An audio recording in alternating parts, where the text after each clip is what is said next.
ಈಗ ಕಾಂಗ್ರೆಸ್ ಈ ವಿಚಾರದಲ್ಲಿ ಗಾಯಬ್ ಅಂತ ಹೇಳಿ ಇವತ್ತು ಏನು ದೊಡ್ಡ ಪಾಕಿಸ್ತಾನ ಜೊತೆಗೆ ಯುದ್ಧದಲ್ಲಿ ಏನೋ ಗೆದ್ದು ಬಂದಿದ್ದೀವಿ ಅನ್ನೋ ರೀತಿಯಲ್ಲಿ ಇವತ್ತು ಹಾಕ್ಬಿಟ್ರು ಪೋಸ್ಟನ್ನು. ಗಾಯಬ್ ಅಂತ ಒಂದು ಪೋಸ್ಟರ್ ಹಾಕ್ಬಿಟ್ಟು ಪ್ರಧಾನಿ ಅವರಿಗೆ ಹಾಕಿದರು. ಈಗ ಅದು ಸಿಕ್ಕಾಪಟ್ಟೆ ಟೀಕೆಗಳಿಗೆ ಗುರಿ ಆಯಿತು. ಈ ಟೈಮಲ್ಲೆಲ್ಲ ಬೇಕಿತ್ತಾ ನಿಮಗೆ ಅಂತೇಳಿ. ಈಗ ಕಾಂಗ್ರೆಸ್ ಹೇಳ್ತಾ ಇದ್ದಾರೆ ವಿಶೇಷ ಅಧಿವೇಶನ ಕರಿಬೇಕು ಅಂತೇಳಿ. ಏನು ಕಡ್ದು ಗುಡ್ಡೆ ಹಾಕ್ತೀರಾ ಅಲ್ಲಿ? ಅದಕ್ಕೊಂದಿಷ್ಟು ದುಡ್ಡು ಖರ್ಚು ಮಾಡೋದು, ಅದನ್ನು ಸೈನಿಕರಿಗೆ ಕೊಡಿ ಸಾಕು. ಅದರ ಮಧ್ಯದಲ್ಲಿ ನಾಳೆ ಪ್ರಧಾನಿಗಳು ಒಂದು ಸಭೆ ಮಾಡ್ತಾ ಇದ್ದಾರೆ, CCS ಸಭೆ. ಬಹಳ ಇಂಪಾರ್ಟೆಂಟ್ ನೋಡಿ. ಹಿಂದೂಗಳ ನರಮೇಧದಲ್ಲೂ ರಾಜಕೀಯ ಕೆಸರಾಚಾಟ. ರಾಜಕೀಯ ಅಸ್ತ್ರ ಪ್ರಯೋಗಿಸಿದ ಕಾಂಗ್ರೆಸ್, ಮೋದಿ ತಲೆ ಇಲ್ಲದ ಫೋಟೋ ಬಿಡುಗಡೆ.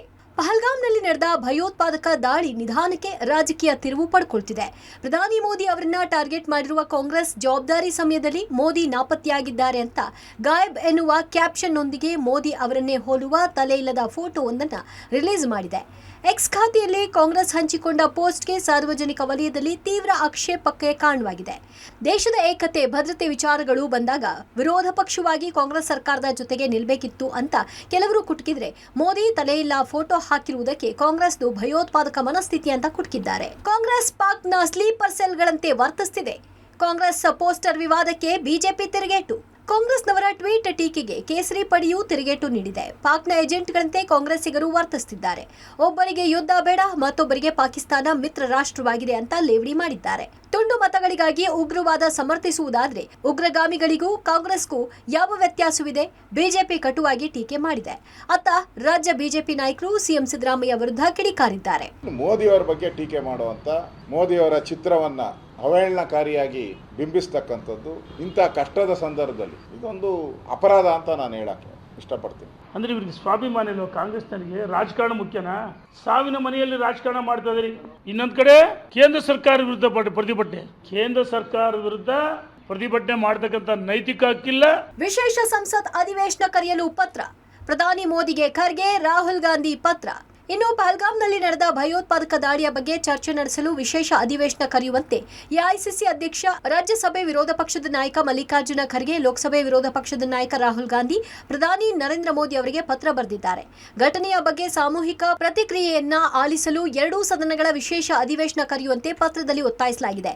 ಇಂತಹ ಅಧಿವೇಶನವು ಸಂಸತ್ತು ಭಯೋತ್ಪಾದನೆ ವಿರುದ್ಧ ಒಗ್ಗಟ್ಟಿನ ಹೋರಾಟ ನಡೆಸಲು, ಬೆದರಿಕೆಗಳನ್ನು ಎದುರಿಸಲು, ದೇಶದ ಬಗ್ಗೆ ದೃಢ ಸಂಕಲ್ಪ ಪ್ರದರ್ಶಿಸಲು ನೆರವಾಗುತ್ತೆ ಅಂತ ಖರ್ಗೆ ಪತ್ರದಲ್ಲಿ ತಿಳಿಸಿದ್ದಾರೆ. ಈ ನಿರ್ಣಾಯಕ ಸಮಯದಲ್ಲಿ ಭಾರತವು ಭಯೋತ್ಪಾದನೆಯ ವಿರುದ್ಧ ಒಗ್ಗಟ್ಟಿನಿಂದ ನಿಂತಿದೆ ಎಂಬುದನ್ನು ಪ್ರದರ್ಶಿಸಬೇಕು ಅಂತ ರಾಹುಲ್ ಗಾಂಧಿ ಹೇಳಿದ್ದಾರೆ. ಪಹಲ್ಗಾಮ್ ದಾಳಿ ಹಿನ್ನೆಲೆಯಲ್ಲಿ ಜಂಟಿಯಾಗಿ ಸಂಸತ್ ಅಧಿವೇಶನವನ್ನು ಕರಿಬೇಕು ಅನ್ನುವಂಥ ಒತ್ತಾಯವನ್ನು ಮಲ್ಲಿಕಾರ್ಜುನ ಖರ್ಗೆ ಹಾಗೂ ರಾಹುಲ್ ಗಾಂಧಿ ಇಬ್ಬರು ಕೂಡ ಮಾಡಿದ್ದಾರೆ.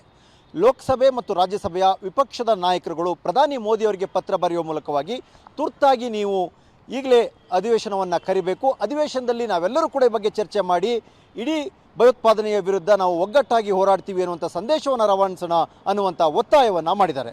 ನಾಳೆ ಮೋದಿ ಹೈ ವೋಲ್ಟೇಜ್ ಮೀಟಿಂಗ್. ಸಭೆ ಬಳಿಕ ಪಾಕ್ಗೆ ಮಾರಿ ಹಬ್ಬ ಕಾದಿದ್ಯಾ? ಈ ರಾಜಕೀಯ ಟೀಕೆಗಳು, ಭಿನ್ನಾಭಿಪ್ರಾಯಗಳ ನಡುವೆ ಪ್ರಧಾನಿ ಮೋದಿ ತಮ್ಮ ಕೆಲಸವನ್ನ ಮುಂದುವರಿಸಿದ್ದಾರೆ. ಪ್ರಧಾನಿ ಮೋದಿ ನಾಳೆ 3 ಮಹತ್ವದ ಸಭೆಗಳನ್ನ ನಡೆಸಲಿದ್ದಾರೆ.